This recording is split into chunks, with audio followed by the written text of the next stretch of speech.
SRA 성경 낭독 및 강해 마태복음 22장 4부 가장 큰 계명과 사랑이라는 제목입니다. 마태복음 22장 34절부터 41절까지 낭독합니다.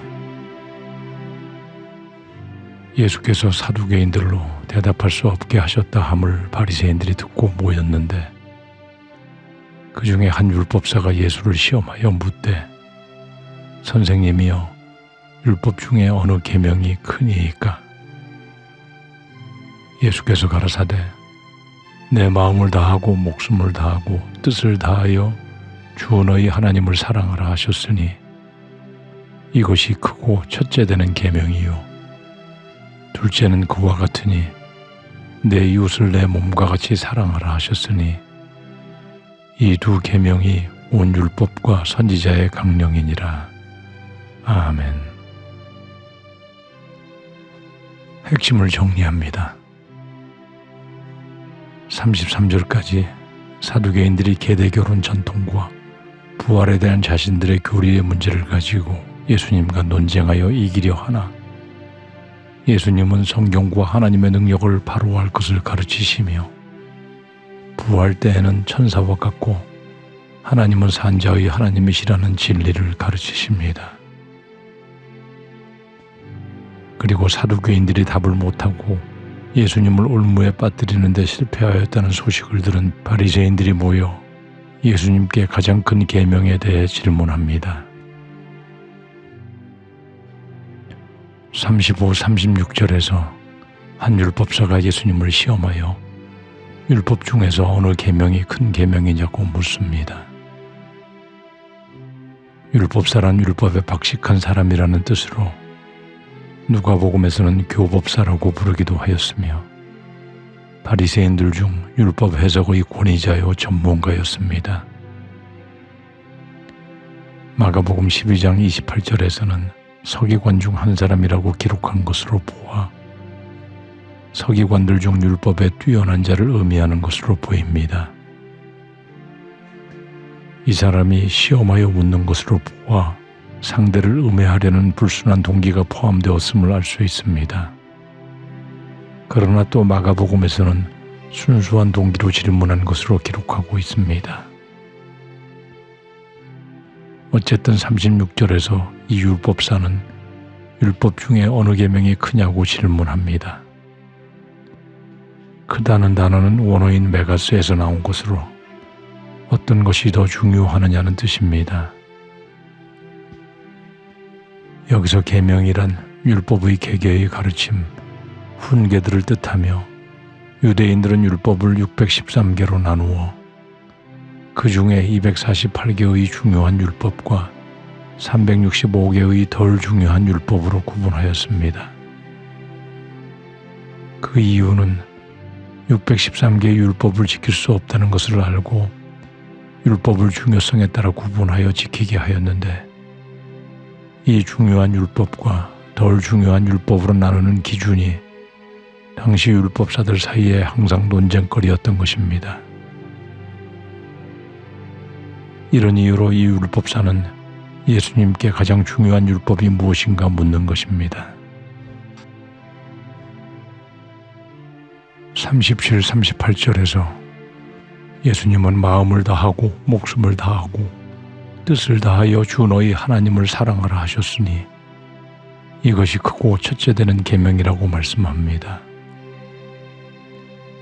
원문 순서대로 직역하면 너는 주 너희 하나님을 사랑하라. 너의 온 마음으로, 너의 온 목숨으로, 너의 온 뜻으로 라고 번역됩니다. 주 너희 하나님을 사랑하라는 대명제가 우선임을 주목해야 합니다. 사랑은 원어 아가페를 의미하며 이 단어가 하나님에 대한 사랑을 뜻할 때에는 받은 은혜에 대한 감사와 순종과 내적 존경을 가리킵니다. 그리고 사랑하는 구체적인 방법으로 신명기 6장 5절의 일명 쉐마라 불리우는 말씀을 인용하시어 내 마음을 다하고 목숨을 다하고 뜻을 다하여 사랑하라고 하십니다. 마음을 다하여 사랑하는 것은 마음은 심장과 중심을 의미하는 헬라어 카르디아로서 가식 없는 내면의 진심으로 사랑해야 함을 말하며,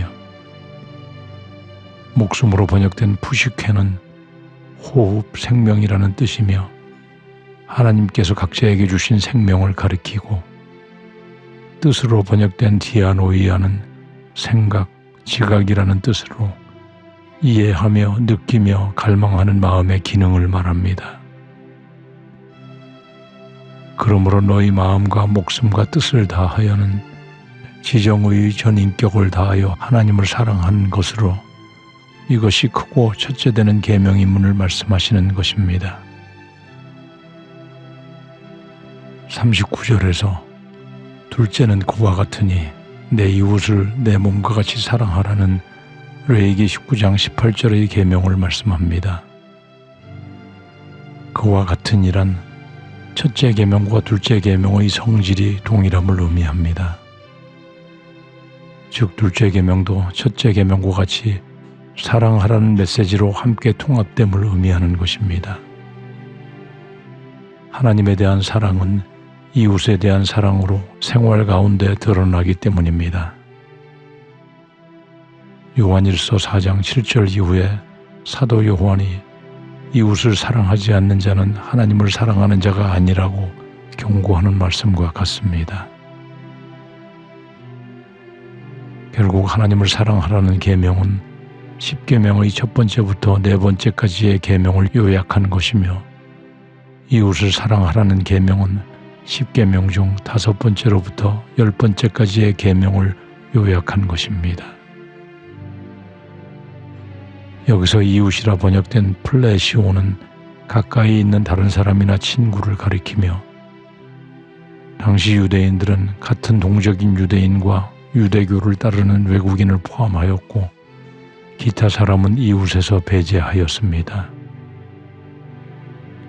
그러나 예수님은 유대인들이 경멸하는 사마리아인들은 물론 원수까지도 사랑해야 할 이웃의 개념에 포함시킨 것입니다. 내 몸과 같이 사랑하라는 것은 자기 자신을 사랑하는 마음으로 대하라는 것입니다. 사람을 비판하고 남의 허물을 들추어내는 것은 사랑이 없는 증거입니다.